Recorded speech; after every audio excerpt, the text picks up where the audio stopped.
नमः संस्कृताय प्यारे मित्रों, डिसीजन क्लासेज में आप लोगों का स्वागत है। इसके पहले की कक्षा में हम लोगों ने संस्कृत साहित्य का, संस्कृत शास्त्र का, व्याकरण शास्त्र की प्रमुख संज्ञाएं और परिभाषाओं में पहली क्लास हम लोगों ने पढ़ लिया था। आइए हम लोग आज भाग 2, प्रथम भाग वो था और भाग दो में आज हम लोग किन किन संज्ञा प्रकरणों में किन किन संज्ञाओं के बारे में हम लोग जानेंगे और समझेंगे। अगर आप लोगों को यह क्लास अच्छी लगे तो लाइक करिएगा और सब्सक्राइब करिए और लोगों को शेयर भी करिएगा। आइए हम लोग आगे की कड़ी में देखते हैं अगली संज्ञा कौन सी है। तो ये हमारी अगली संज्ञा है प्रगिह संज्ञा। कौन सी है? प्रगिह। क्या है?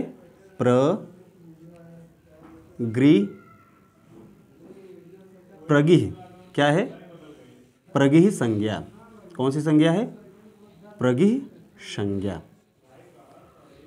अब ये देखिए प्रगिह संज्ञा किसे कहते हैं, पहले ये जानिए कि प्रगिह संज्ञा किसे कहते हैं। आप लोग यहाँ दिख रहा है प्रगिह संज्ञा किसे कहते हैं। आइए हम लोग जाने इसका सूत्र क्या है। प्रगिह संज्ञा का सूत्र क्या है? देखिए ये हमारा सूत्र है। प्रगिह संज्ञा का सूत्र है ईदुदेत द्विवचनम प्रगिहम। ईदुदेत द्विवचनम प्रगिहम, यानी ईदुदेत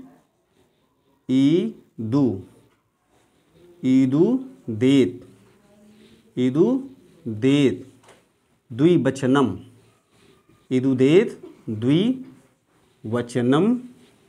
ईदुदेत द्विवचनम, यहाँ वचनम में और प्रगिहम, प्रगिहम, ईदुदेत द्विवचनम प्रगिहम। ये हमारा ईदुदेत द्विवचनम प्रगिहम। ईदुदेत द्विवचनम प्रगिहम देखिए कैसे कैसे ये टूटेगा। इसमें है ईत, ऊत और एत, यानी ई से हो गया ईत, ईत, और यहाँ से अगर द का त, यहाँ पे प्रथम वर्ड हो जाएगा ईत, यहाँ हो जाएगा ऊत, ईत, ऊत और एत, ईत, ऊत और एत, यानी ईत, ऊत और एत द्विवचन। कौन? द्विवचन।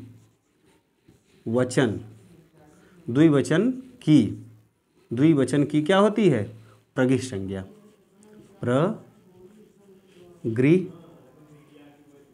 प्रगिह संज्ञा होती है,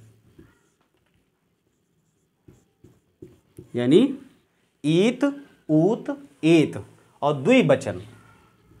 अब द्विवचन में क्या है? जैसे रामः रामौ, रामः रामौ, तो यह हमने उदाहरण दिया है कि जो द्विवचन में कौन आएगा? रामः के बाद जो आएगा रामौ, एक वचन द्विवचन, प्रथमा द्वितीया और एक वचन द्विवचन और बहुवचन। तो द्विवचन की जितने भी वर्ण रहेंगे, द्विवचन का जो वर्ण रहेगा ईत, ऊत और एत, इनकी जो है क्या होती है? प्रगिह संज्ञा कहलाती है। कौन सी संज्ञा कहलाती है? प्रगिह। आइए हम लोग कुछ उदाहरणों के बारे में जानेंगे तो वो ज़्यादा हमारा कॉन्सेप्ट क्लियर करेगा। उदाहरण हमारे बारे में क्या है? जैसे हरि एतौ, जैसे हमारा क्या है? जैसे हरि एतौ, हरि एतौ, तो यहाँ देखिए हरि हरि हरयः, हरिम हरि हरीन्, हरिणा हरिभ्यम हरिभि, हरे हरिभ्यम हरिभ्यः। तो ध्यान दीजिए हरि, ये हरि हमारा जो है ये एक वचन का नहीं है, हरि हरि हरयः, तो ये हमारा द्विवचन का वाक्य है, द्विवचन का शब्द है। क्या है? द्विवचन का है। ठीक है, इसीलिए इसको कहा गया हरि एतौ। क्या है? हरि एतौ, हरि एतौ। अब देखिए अगला, देखिए पहला है हो गया हमारा ये, और दूसरा देखते हैं विष्णु, विष्णु इमौ, विष्णु इमौ। क्या है? विष्णु इमौ। ये विष्णु इमौ में क्या है? ऊत है। इसमें क्या है? ईत है। ये बड़ी ई है ना ये, और विष्णु में बड़ा ऊ है। क्या है? ऊत है। ये क्या है? ऊत। और ये क्या है? ईत। ठीक है, तो यानी विष्णु इमौ, देखो एतौ, इमौ और ऊत, यानी ईत ऊत। अब हम जो है एत के बारे में जानेंगे। किसके बारे में? यानी ईत ऊत और एत के बारे में जानेंगे। देखिए, ज़्यादा डेप्थ में जाने की जरूरत नहीं है। टेट सी टेट में सिर्फ और सिर्फ यही पूछता है कि हरि इमौ प्रगि संज्ञा कौन होता है, इनमें से कौन लिख दीजिएगा, हरि एतौ, और भी क्या नाम है, 2-3 क्या नाम है एग्जाम्पल दे देगा, और क्या नाम है पूछेगा कौन है इसमें प्रगि संज्ञा, किसकी प्रगि संज्ञा हो रही है। तो अगर हमारे पास परिभाषा है कि ईत ऊत एत द्विवचनम प्रगिहम, यानी ईत ऊत एत ईदु दे द्विवचनम प्रगिहम, ये हमारे पास सूत्र है। इसे हम 2-3-4 बार जहाँ पढ़ लेंगे दिमाग में बैठ जाएगा। ईदु दे द्विवचनम प्रगिहम। क्या है? ईदु दे द्विवचनम प्रगिहम। कौन कौन? ईत, यहाँ से तोड़े निकला ईत, ऊत, यहाँ ऊत और एत, ईत ऊत एत, और द्विवचन की क्या होती है? प्रगि संज्ञा होती है। कौन सी संज्ञा होती है?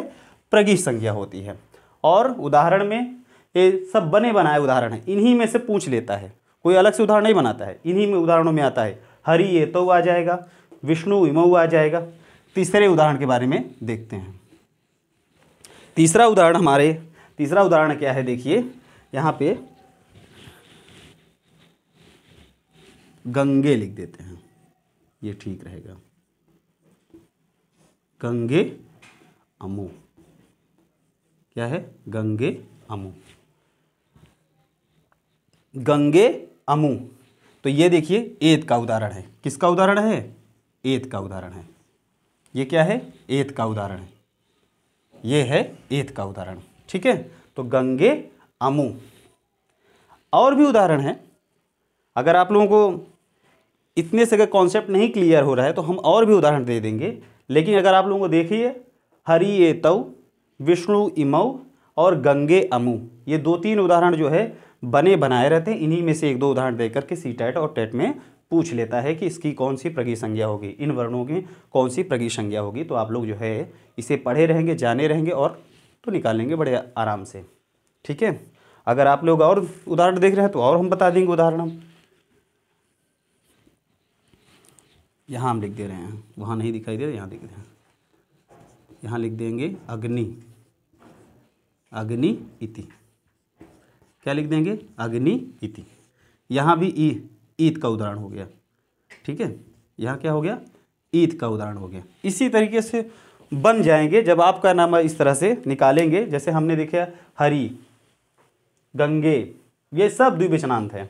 जितने भी विष्णु विष्णु विष्णुवः, विष्णु विष्णु विष्णुवः, तो यहाँ पे विष्णु भी क्या है? द्विवचनांत है। ठीक है, ये भी है द्विवचनांत, क्योंकि हमारे पास परिभाषा में ही है कि ईत ऊत एत द्विवचन की प्रगि संज्ञा होती है।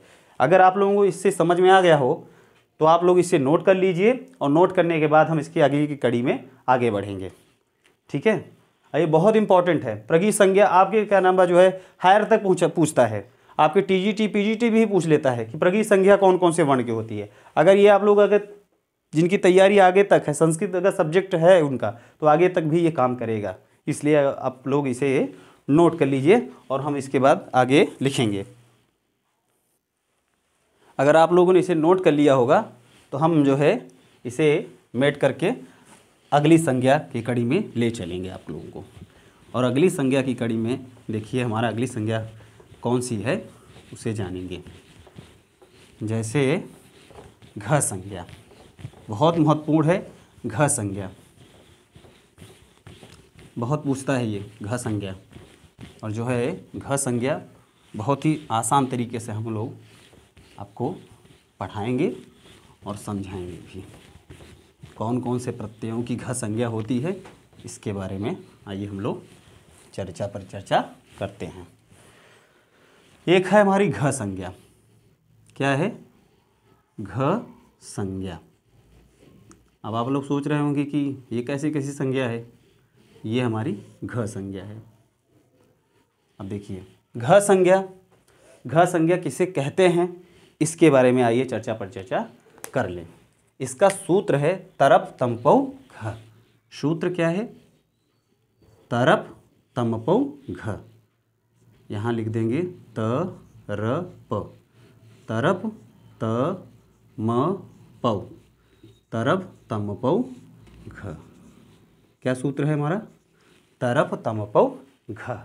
क्या लिखा है? तरप और तमपौ घ। यहाँ पे हम लोग हलंत लगा दें, तरप तमपौ घ। इस तरह ये तरप तमपौ घ हमारा हुआ तो सूत्र हुआ। यानी कि इस घ संज्ञा किसकी किसकी होती है, तो यहाँ हम लिख दे रहे हैं घ संज्ञा लिख दे रहे हैं तरप, तरप और, बस परिभाषा याद कर लेंगे, इतनी में आपका काम हो जाएगा। तरप और तमप, त म प, तरप और तमप प्रत्यय, तरप और तमप इन दोनों, तरप और तमप इन, तरप और तमप इन दोनों दोनों प्रत्ययों, प्रत्ययों, इन दोनों प्रत्ययों की, इन दोनों प्रत्ययों की, तरप और तमप इन दोनों प्रत्ययों की घ संज्ञा होती है। घ संज्ञा, घ संज्ञा होती है। तरप और तमप इन दोनों की घ संज्ञा होती है। ठीक है। यानी अगर प्रश्न पूछ लेता है कि घ संज्ञा किन किन प्रत्ययों की होती है, तो हमें याद रखना है तरप और तमप। तरप और तमप दो प्रत्यय हैं, ज़्यादा नहीं है। घ संज्ञा भी बहुत इंपॉर्टेंट है, घ संज्ञा बहुत पूछता है। और ये स्टार आप लोग लगा लीजिए, इसको ये स्टार लगा लीजिए, इंपॉर्टेंट है। घ संज्ञा पूछ लेता है। घ संज्ञा किसकी होती है? तरप तमप, और दो तीन और एग्जाम्पल देकर पूछ लेगा, उसमें आदमी धाई मारता है। तो तरप और तमप इन दोनों प्रत्ययों की क्या होगी? घ संज्ञा होगी। कौन सी संज्ञा होगी? पूछ लेता है, वहाँ छोड़ के पूछता है कि तरप और तमप डैश कर देता है, कौन सी संज्ञा होती है, ऐसे प्रश्न पूछता है। प्रश्न ऐसे इस तरह पूछता है कि तरप, तरप और, देखिए हम आपको प्रश्न का जो है बता रहे हैं किस स्टाइल में आता है। तरप और तमप, तरप और तमप की, यहाँ कर देगा कि कौन सी संज्ञा होती है, कौन सी संज्ञा संज्ञा होती है। देखिए हमारे अक्षरों पे मत जाइएगा, और हमें भी थोड़ा टेढ़ा इधर उधर लिख दे रहा है, लेकिन आप लोगों को समझ में आ रहा है तरप और तमप की कौन सी संज्ञा होगी। तो हमारा उत्तर क्या हो गया? घ संज्ञा। उत्तर क्या होगा हमारा? घ संज्ञा। ठीक, इस तरह से आपका मैटर यहाँ से क्लियर हो गया। अब कभी भूलेगा ही नहीं कि तरप और तमप की कौन सी संज्ञा होती है, तो ये हमारी घ संज्ञा होती है। आइए, अगर आप लोगों ने इसे नोट कर लिया, कर लीजिए, इसे आप नोट कर लीजिए, तो हम इसके आगे से अगली संज्ञा की कड़ी में ले चलते हैं। ठीक है, अगर आप लोगों ने इसे लिख लिया है तो हम जो है आगे इसको मिटका के आगे बढ़ते हैं। ठीक है, मिटका के इससे क्या करेंगे? आगे बढ़ेंगे। अगली कड़ी में बहुत ही शानदार हमारा अगला संज्ञा प्रकरण में, अगला व्याकरण शास्त्र की जो संज्ञा है, उसमें अगले में कड़ी में इसे जोड़ते हैं और अगले की ओर बढ़ते हैं। और अगला क्या है? बहुत ही शानदार है, निष्ठा संज्ञा। क्या है? निष्ठा संज्ञा। कौन सी संज्ञा? निष्ठा। यहाँ हम लोग लिख दे रहे हैं निष्ठा, निष्ठा, निष्ठा संज्ञा। कौन सी संज्ञा? निष्ठा। अब निष्ठा संज्ञा के बारे में आइए जान लेते हैं।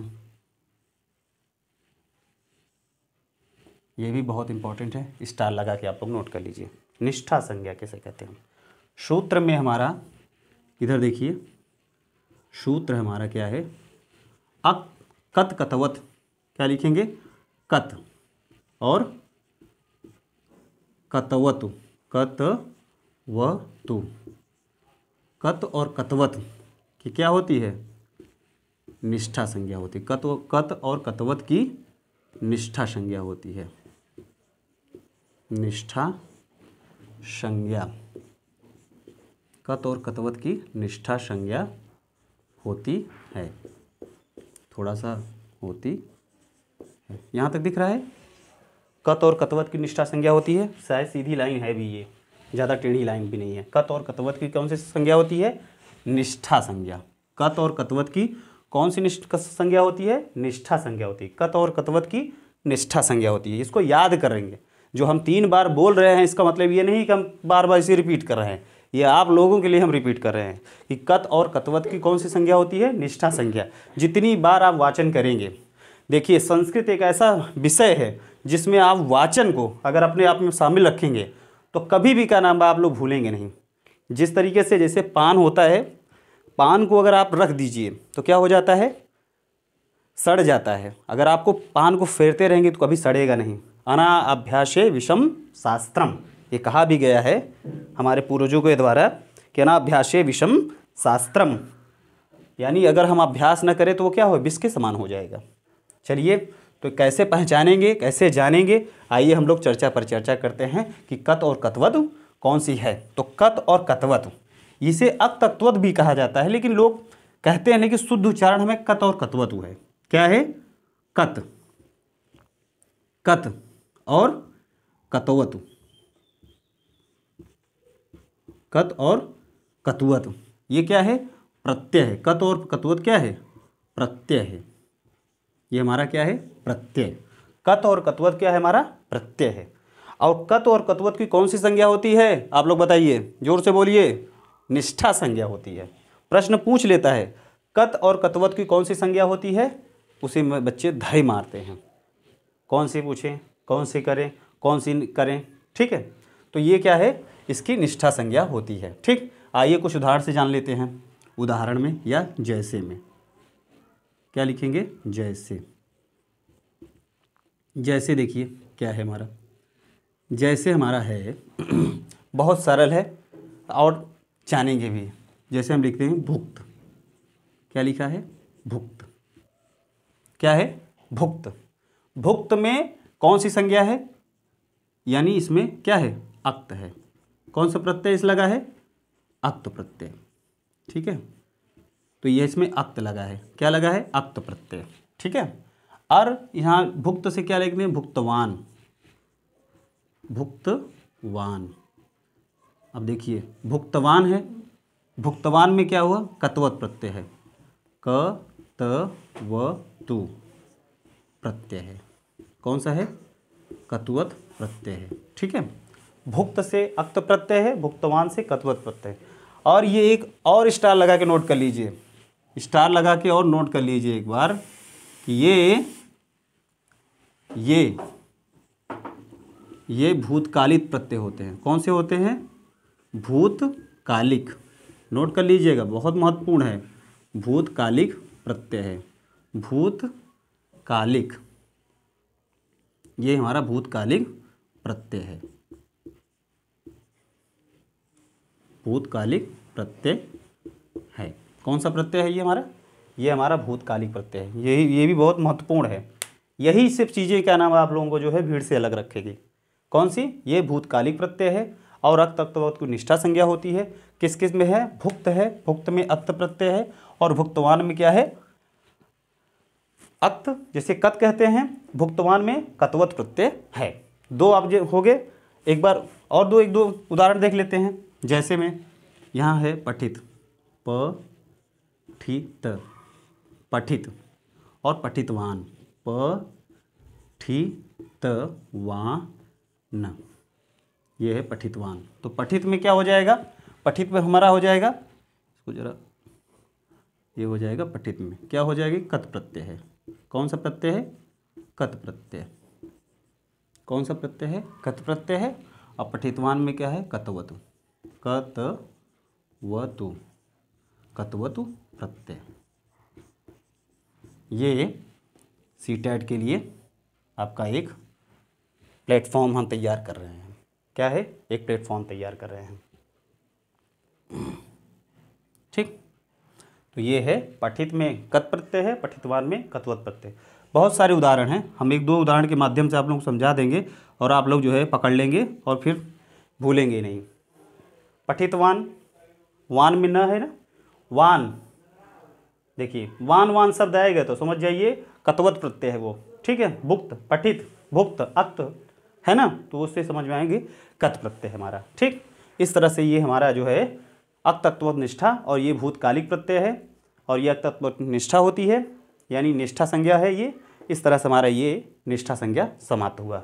और अगर आप लोग इसे नोट कर लीजिए, इसके आगे की कड़ी हम जोड़ेंगे। अगर आप लोगों ने इसे नोट कर लिया होगा तो हम इसे मिटका के यानी मीट करके आगे बताएंगे आप लोगों को अगली कड़ी में। ये भी बहुत इंपॉर्टेंट है, बहुत पूछा जाता है, आप लोग देखेंगे। अगर आप लोगों ने परीक्षा एक दो बार दिया होगा तो आप लोगों को पता चल जाएगा कि हाँ ये क्या नाम जो है पूछा जाता है कि नहीं पूछा जाता है। आइए अगली कड़ी में ले चलते हैं आप लोगों को।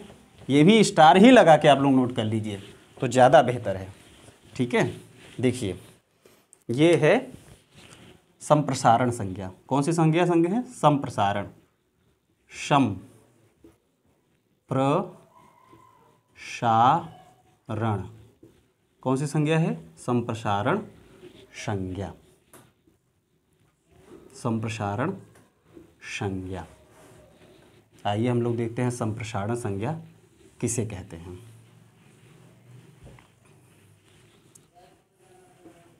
ये हमारी संप्रसारण संज्ञा है। ठीक है, संप्रसारण संज्ञा। सूत्र हमारा है संप्रसारण का सूत्र, देखिए क्या है सूत्र, देख लीजिए संप्रसारण संज्ञा का सूत्र क्या है। इग्गण, क्या लिखा है? इग्गण, इग्गण संप्रसारणम,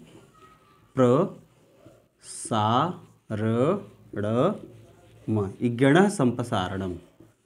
क्या है? इग्गण, इग्गण यहाँ लिख देते हैं। क्या है? इग्गणन है, इग्गण। थोड़ा सा इसे ऐसे करके लिख देंगे। ये हमारा इग्गण संप्रसारणम। क्या है? इग्गण संप्रसारणम। दो तीन बार बोल देंगे, इग्गण संप्रसारणम, इग्गण संप्रसारणम, इग्गण संप्रसारणम। यानी संप्रसारण संज्ञा किसकी होती है? सूत्र होता है इग्गण संप्रसारणम। अब इग्गण संप्रसारण में कैसे पहचानेंगे, आइए हम लोग देखते हैं। इग्गण देखिए यानी इक, इग्गण में देखिए क्या क्या है, इक और यण। पहले देखिए इग्गण में क्या है, यहाँ से तोड़ेंगे तो लिखेंगे इक। ठीक है, इक, और ये हमारा यण है। क्या है? यण। इक और यण, इक और यण, इक, इक और यण, यहाँ यण है ना, तो इक और यण। इक और यण की, इक और यण की क्या है? इक और यण की संप्रसारण संज्ञा है। संप्रसारण, इक और यण की क्या है? संप्रसारण संज्ञा। ठीक है, इक और यण की क्या है? संप्रसारण संज्ञा। मेरी लिखने की लिखावट आप लोगों को समझ में आ रही होगी ना? अगर आप लोगों को समझ में आ रही है तो उसे जो है लाइक करिए और सब्सक्राइब करिए और बेल आइकन जरूर दबा लीजिएगा, क्योंकि आने वाले वीडियो आप लोगों तक तभी पहुंचेगा जब इसको आप लाइक और सब्सक्राइब करेंगे। ठीक, आइए देखते हैं, पढ़े यण देखते हैं। क्या देखें? यण, देखिए यण, इसको परिभाषा इस तरीके, यण के स्थान पर, यहाँ लिख देंगे यण, यण के स्थान पर, यण के स्थान पर, यण के स्थान पर इक का आदेश हो जाना, यानी इक का, यण के स्थान पे इक, यण के स्थान पे क्या हो जाएगा? इक। ये हमारे यण के स्थान पे इक का, यण के स्थान पे इक का आदेश हो जाना, इक का आदेश हो जाना। अब एक नया शब्द हम जोड़ दिए, आदेश होना, आदेश होना संप्रसारण कहलाता है। क्या कहता है? संप्रसारण। आइए आगे चलते हैं, हम लोग देखते हैं संप्रसारण कहलाता है, कहलाता है। ठीक है, हम आगे बताएंगे आदेश क्या होता है और आगम क्या होता है, इसकी कड़ी को हम आगे जोड़ेंगे। अभी आप लोग सिर्फ यही नोट करिए कि यण के स्थान पे इक का आदेश हो जाना ही संप्रसारण कहलाता है। जैसे यण में क्या आता है, य, व, र और ल। क्या आता है, य व र ल, य व र ल। यहाँ पे यण लिख देते हैं, ठीक है। और यहाँ लिख देते हैं इक। क्या लिख देते हैं, इक। यण और इक। तो इक, य का क्या हो जाता है, ई, व का हो जाता है उ, और र का हो जाता है री, और ल का हो जाता है लरी। यही संप्रसारण है। क्या है, यही हमारा क्या है, संप्रसारण। यण, यण प्रत्याहार है ये, और ये इक प्रत्याहार है। तो यण प्रत्याहार के अंतर्गत क्या आएगा, य व र ल, और इक प्रत्याहार के अंतर्गत आएगा ई, उ, री और लरी। यही आप लोग बॉक्स को याद रखिए, याद कर लीजिए, याद करें। इस बॉक्स को आप क्या करेंगे, याद करें। इगड़ संप्रसारण मानी इक, इक यण की संप्रसारण संज्ञा होती है, और यण, यण के स्थान, इसे आप लोग देखिए कैसे समझेंगे। हमने सारा मेट दिया था, और जो है क्या नाम, अब जो है हम यहाँ से आप लोगों को बताएंगे कि यण और इक कैसे हो रहा है, जैसे कैसे बदलेगा। तो उसमें जैसे में हम लोग जो है लिखेंगे। अब क्या लिखेंगे, जैसे में। लाइट चली गई थी ना, जैसे में हम लोग लिखेंगे। जैसे में लिखेंगे यज प्लस अक्त। क्या लिखेंगे, यज, यज प्लस अक्त, यज प्लस अक्त। तो यज प्लस अक्त हो जाएगा। तो यहाँ देखिए यज, य का क्या हो जाएगा, संप्रसारण। य का संप्रसारण क्या है, ई। तो क्या हो जाएगा, ई, और स्ट क्या हो जाएगा, इष्ट। ज का क्या हो जाएगा, वो बदल करके अक्त जो है इस तरह से ये इष्ट बन जाएगा। क्या बन जाएगा, इष्ट बन जाएगा। क्या बन जाएगा, इष्ट, ठीक है। यज प्लस अक्त बनकर क्या बनेगा, इष्ट। य का क्या है, ई, संप्रसारण हुआ पहला। दूसरा उदाहरण देख लीजिए। दूसरा उदाहरण हमारा ये है कि जैसे दूसरा उदाहरण हमारा है